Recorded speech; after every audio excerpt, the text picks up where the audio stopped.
Ladies and gentlemen, welcome back to the final part of the series. I am so happy this is done.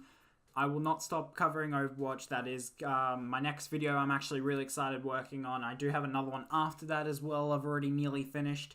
So content's going to keep coming daily for as long as I can get it going. Maybe until school starts back up. That's in about a month. But we'll see what I can do. And anyway, I'm going to stop pestering you with my own life. We're going to be moving into the top 5 best teams in the Overwatch League Season 2. So we're going into that just now.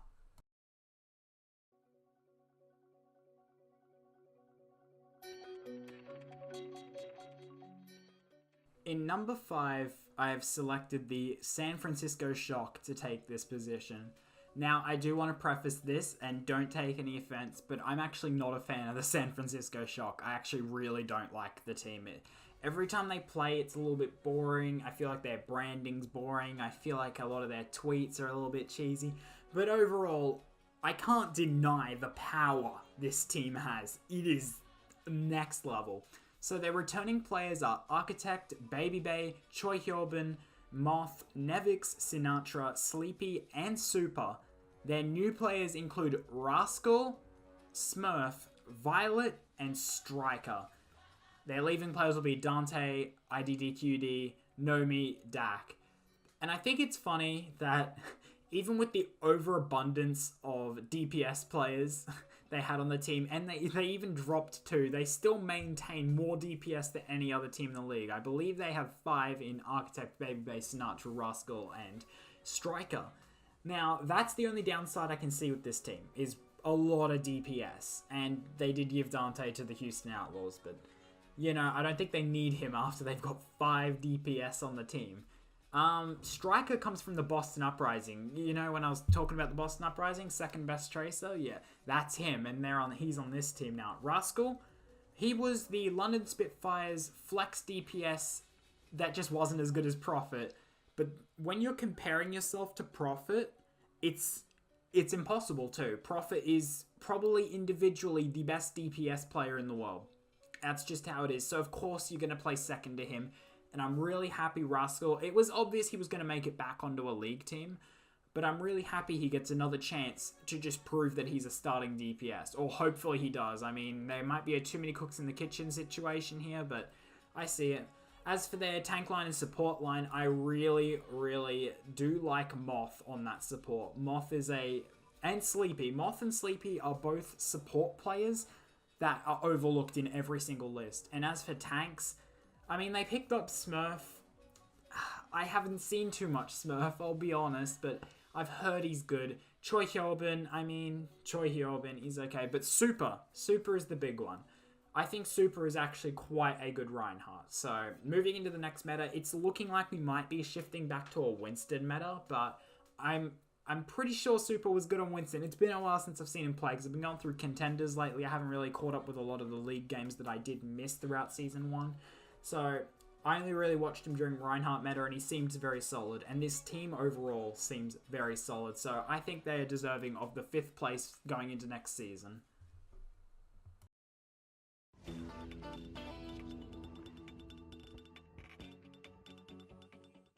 Coming into 4th place, we have the Los Angeles Gladiators. And players first. The returning players are Big Goose, Bishu, Hydration, Shaz, Surefour, and Void. Their new players will include Raw, Decay, Reaper. And their leaving players are Silk Thread, Asher, iRemix, and Fissure. Now, I do want to go through over their leaving players. Those are some insane leaving players. Silk Thread retired, which is very sad. It's due to burnout. It's just not... It's a mistake situation, I guess you could say. It's just not good. Asher went over to Toronto Defiant. I'd say that's a pretty big loss. iRemix has gone back down to contenders. I mean, I think he needed to be built up a bit more before he was just thrown into the league. But I feel like he one day will come back into the league as a good tank. And Fissure to the Seoul Dynasty. That is a monumental loss. Like, that is huge. So, this team is somehow above Seoul Dynasty. How did they do it? Raw is their new Winston Reinhardt. Now, I haven't seen a ton of Raw, but I have watched a lot. and it seems like he's not as good, but he was part of Kongdu Panthera. So he's got to be pretty good. And the big one I did want to say was Decay as their new DPS player. Decay is rumored to be the most wanted DPS player during the offseason that wasn't part of an Overwatch League team. He's also part of the Kongdu Panthera team, and everyone was trying to snatch him up, and it seems like the LA Gladiators put out the big bucks to get him comboed with Raw. And that is huge. I mean, I watched Decay. I know what Decay's like, and I can't wait for this team. I am not personally a big Gladiators fan, but it's going to be exciting to watch their matches. And Reaper is their new trio Finland support line. Finland seems to pump out quite a few good supports, because Big Goose and Shaz are the two best Western supports. I don't care what you say, fight me. Bishu on the Diva. Now, a lot of people are like, oh, Bishu's not as good as Void. What's the point of Bishu on the Diva? Bishu can speak Korean and English, so that is huge for communication barriers, and that's why this team's allowed to pick up people like Decay and Raw and have an amazing support line like Shaz and Big Goose, and have a Widow like Surefour. It's because of Bishu's bilinguality that just lets him, communicate what the team needs to know. As for Hydration, he's always been a solid flex, and this team has no faults as far as I see it. Maybe like new players having meshing issues, but really, this team really doesn't have faults. Just showing you the level of the next three teams we're going to be talking about in this video. But LA Gladiators, I've put them 4th overall, and it's funny that they got 4th on the ladder last time and 4th overall last time. So we'll leave it at that, and we'll move on to number 3.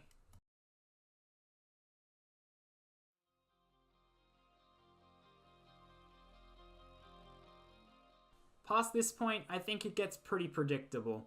This team is my favorite left out of the 3 we've got to talk about. And the Philadelphia Fusion in 3rd place is definitely not an undershoot. Now, I'm going to talk about their players. Their returning players will be Boombox, Carpe, EQO, Fraggy, Neptuno, Poco, Sardo, Snillo. Their new players will include Elk, new player, and their leaving players will include Hotbar, Shadowburn, Dayfly, Joe Meister. On the bench, Hotbar leaving maybe a little bit, it won't matter a whole lot. I think Poco definitely sates the diva role properly. And Shadowburn off to Paris. I mean, Shadowburn was referred to as the best Genji in the world, and it's just so weird that EQO just comes out of nowhere and just performs better than Shadowburn on the Genji. But Shadowburn does have the Pharah, so I'm glad another team picked him up. I would not want to see Shadowburn on a contenders team. I'd not want to see him out of the league. So I'm glad he's on another team. But as for this team, they didn't change a lot because they don't need to. The Philadelphia Fusion is an amazing team, namely my number 1 DPS in my opinion. So Profit overall is probably the objectively number 1 best. But I think Carpe's Widowmaker, I love it. I love the meme where he's just like, I'm not going to miss a shot for the next 2 minutes. He is insane on Widowmaker. He is the reason I started playing Widowmaker. I watch him and I'm like, damn, I want to play Widow. I'm in Diamond now, by the way, a little bit. And EQO's Genji just plays perfect complement to that. Fraggy's Reinhardt's great, and I think him going back into a Winston meta may hurt him a bit, but I can't see it being a big deal. Boombox on the Zen, he's always been a great Zen. That's the only Zen that my friend knew before Jonak started popping off. Neptuno is my favorite support player, personally. I love Neptuno. And Sardo, again, he can probably play the Winston where Fraggy can't. And Snillo on Tracer, I'm surprised Snillo remained, though I'm glad they have him for that Tracer. Their new player, Elk, I believe he's on a 2-way contract. If I'm wrong, please correct me. But Elk will definitely be solid. I don't think he could stand up to Neptuno, though. Neptuno is god tier among the support line. But that's all I have to say on the Philadelphia Fusion. So I'll be moving through to the number 2 spot. And it was obviously going to be one of these 2 teams.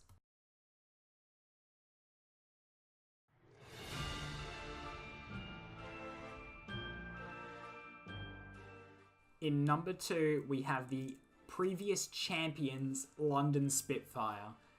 Now, London Spitfire are a team that just really is an amazing team.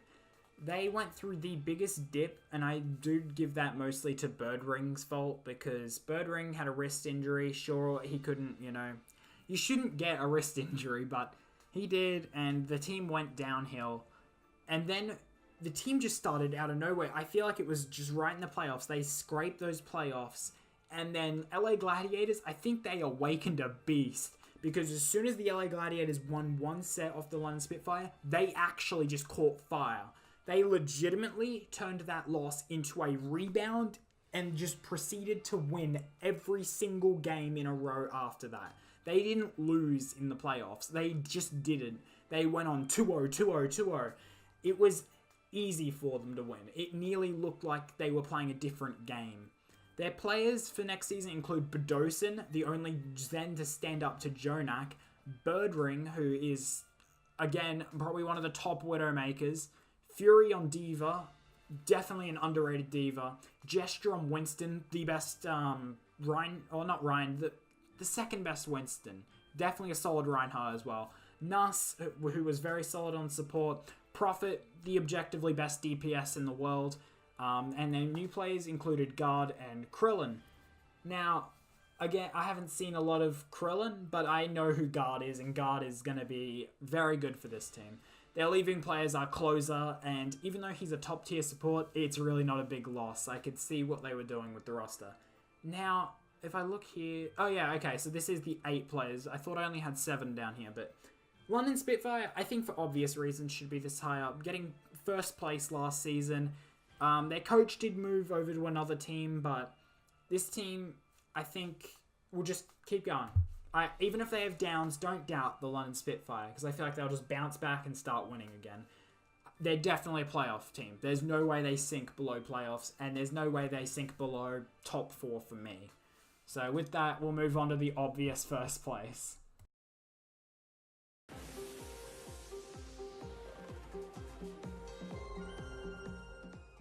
Now, you're probably wondering, huh? What even is this team? I've never heard of this team. I'm kidding. The New York Excelsior are without a doubt the best team in the league, and will continue to be the best team in the league. Their literal one problem isn't even a team problem. It's that they just have a tendency to choke maps that they should really win. Their players include Anamo, Ark, J. Jonak or just Jonak, Libero, Mano, Meko, Pine, Sabiobli, and their new players include Flower and Nene. Their leaving players Janus. He's great, but it didn't really matter if he was gone or not. Now I just want to emphasize this. The team of Anamo, Ark, Jonak, Libero, Mano, Meko, Pine, Sabiobli is already a very, very strong core. I reckon they could win just on their own. But then they add Flower, who was the DPS prodigy of the 2017 World Cup. This is going to be a team, a scary team.